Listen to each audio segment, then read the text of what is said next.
Turned into a decimal. So we got 5 1/3 to 2 1/2. So I'm going to change these into improper fractions though. So 5 times 3 plus 1 gives me 16 thirds. And then 2 times 2 plus 1 should be 5 halves. And this is divide here, right? So to change this into multiplication, which is what I would do, because dividing fractions is not usually something that we do, we're going to change it to multiplication, but flip this other one 2/5. So what is that? 32/15. And I don't see that we can simplify that either. So that looks like it is our final answer. So on these ones, just to change them into whole numbers, I would move the decimal over once, which gives me 64/8. Now that is just 64 divided by 8, which, as it turns out, would be 8/1 or 8. Right, we'd divide both these by 8. And there we go. Wow, that one didn't. I thought that was going to be a little bit more fractional than that. A gallon, a 225 gallon tank is filled in 3 minutes. Calculate the unit rate. So it looks like we'll just be figuring out the number of gallons for 1 minute on this one. So we got, and here's the thing as well, is if we can set this up as or if you prefer to set this up as a proportion, you can do that. Because right there we got 225 gallons in 3 minutes. And this turns out to be some number of gallons for 1 minute. It's just a matter of preference on this thing.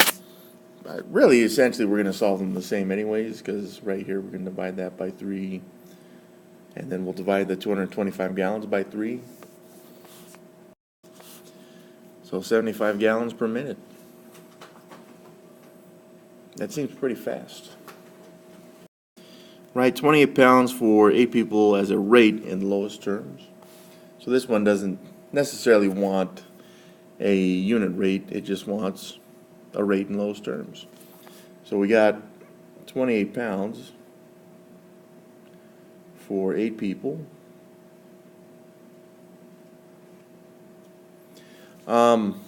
We can see both these are even, but 28 and 8 are all both divisible by 4. So that's what I'm going to divide these by, which I think should give us our lowest terms. So that'd be 2 people. Ran out of space there. And 28 divided by 4, 7. So 7 pounds for 2 people. So on number 12, we still have 4 places for this. We're going to use the fish method. Multiply, divide, and equals. So from the x we go up to the 2/3. We'll cross it down to the 5, and we'll come back up to the 1/3, and this should equal the x. So 2/3, let's just do 2/3 times 5 first. So I got 10/3. Now that'd be 10/3 divided by 1/3, so I'm just going to change that to multiply by 3/1, and we can see the 3's cancel out, leaving us with 10. So it looks like, well, x is 10, but really it's just the unknown is 10. So either way, I mean, if you wanted to box that in, that's fine too. So number 17, 40% to a fraction. So a percent, I'm on number 17, but we got 40% right here. So a percent is per 100. So we'll just take this and divide it by 100. But to change this to lowest terms, I mean, some people would say we can cross at least those zeros out first. So that leaves us with 4/10. Both these are divisible by 2. So to simplify this, we'd get 2/5. Number 18, though, this one is 34.2. And yes, it's percent, so it is per 100. Problem is I don't really want a decimal in a fraction. So I'm if I move this decimal over here, which is what I'm going to do, to make this a full whole number, 342, I got to do it with a 100 as well and fill in the 0 there. So we got 342 over 1,000, and both of these are divisible by, well, 2 at least. So 171 over 500.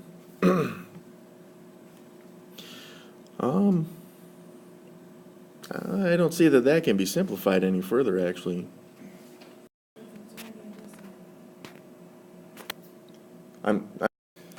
Let's look at 21. So yeah, we'd still move it 2 times to the left, right? Or correct, I should say, because I don't want to get those confused. But if we move this 2 times to the left, we have that open space there, and we can just fill that with a 0, giving us 0 point, and then we got those 2 zeros, and then the 3. So that would be changing that 0.3% to a decimal right there. So we want this one as a percent. Now that's 3 1/8, right? So there's a couple ways we can look at this, kind of like as if we changed it to a decimal. This is just going to be 3 point some stuff. Okay, we just got to figure out what 1/8 is as a decimal. So if we do 1 divided by 8, well, there we go. Now that, of course, is the decimal with the 3, so 3.125. But to change this to a percent, we're just going to do the opposite from changing a percent to a decimal. So that would be moving this decimal 2 times to the right, making this 312.5%. There we go. All right, so setting up the percent proportion, right? Got over 100, the percent. Then we got the part and the whole. Of course, we're looking for, other than the percent, which on 30, this one gives us 25%. So we can fill that in. The other words that we're looking for is of and is, right? Now the of what number, this is okay because it says of what number, that's the whole, it's always of the whole. And that's unknown for us right now. So that's where the x would be. And the 11 is, so that would be the part. So now that we have this proportion set up, all we got to do is use fish method to solve this thing. So 11 times 100 divided by 25, and that's 44. So 11 is 25% of 44.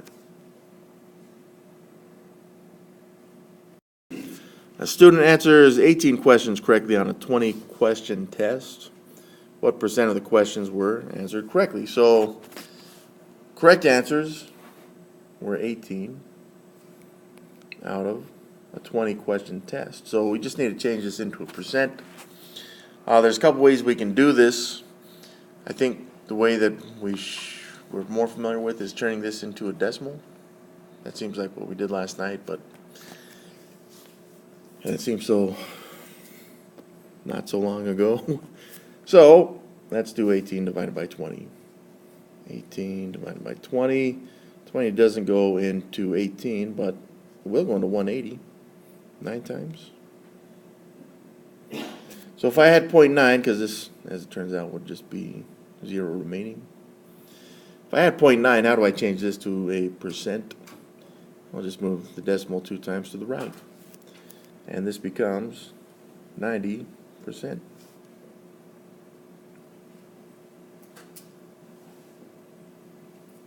In the first place. So out of 100, we don't know the percent. Okay, so we're looking at 32 again. Do we know the whole value? Well,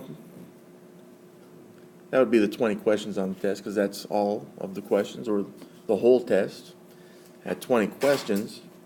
And yeah, we got 18 of them correctly. So 18 out of 20. And then Guess it pretty much works the same way. 100 times 18 divided by 20 should still give us 90. But the nice thing about this is, again, is that it gives us the percent right away. So, yeah, that's very nice. All right, so we're put it out there. Jose earned $1,512 commission on a vehicle that cost $42,000. What percent of the vehicle cost does, I think they meant like that, Jose earned in commission? Well, so again, we're just going to set up a percent proportion. Now, we don't know the percent on this one, which is okay, but we do know how much the whole price of the vehicle was, $42,000. And we know his commission as well, which was $1,512. So to figure out the percent, we'll just use our fish method. So I have 100 times 1512 divided by 42,000. And I'll just put that into the calculator.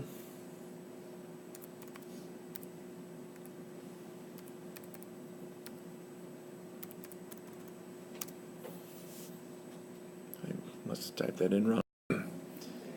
So I got 3.6%. That is his percent of commission there. All right, 46.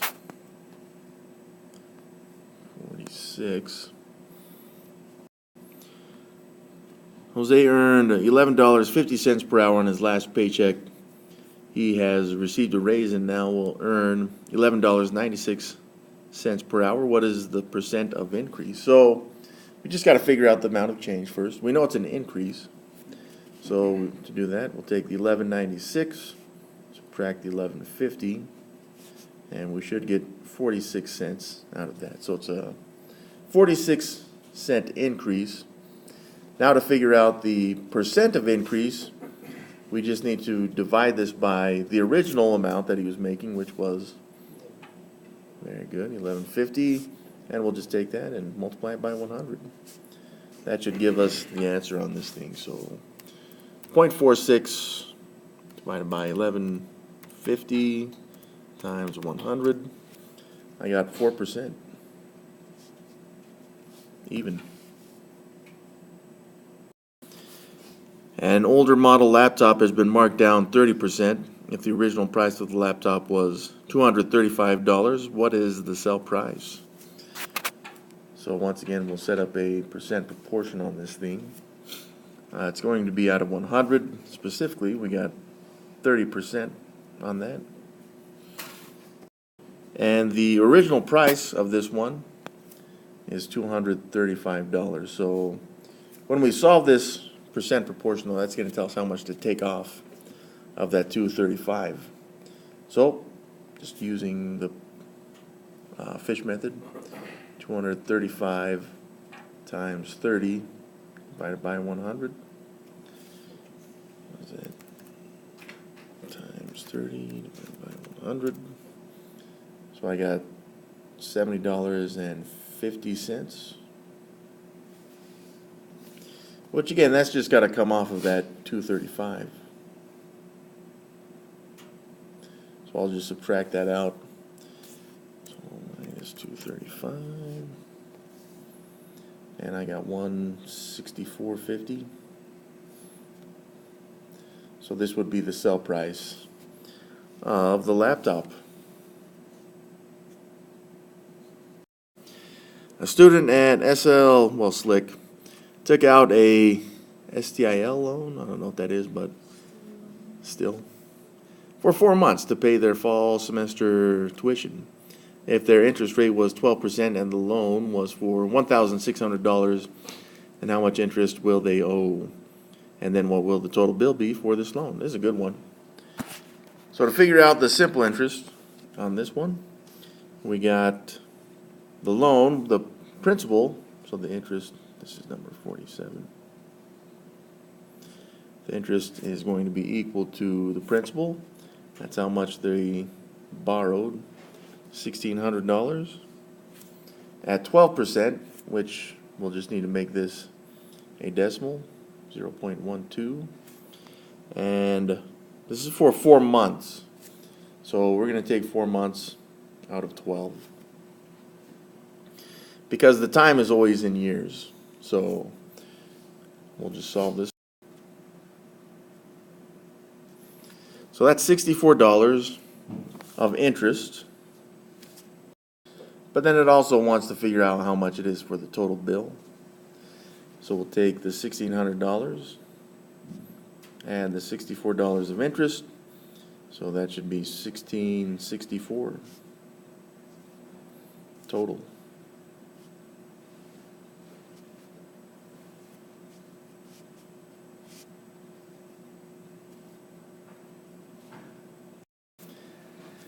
So yeah, we can set up a proportion on this. Now, here's the thing about 3 over 3 is we don't really need to write it as 3 over 3. I mean, we're not even comparing two things, so 3/3 cups is really just 1 cup right there. So when we set up our proportion, yeah, we do need to change these mixed numbers into improper fractions. So 1 times 3 plus the 1. If I say flour is in the numerator, then I should have 4/3 here to the 1 cup of sugar. And then for the second part, 1 2/3 should be 5/3 flour to some number of cups of sugar.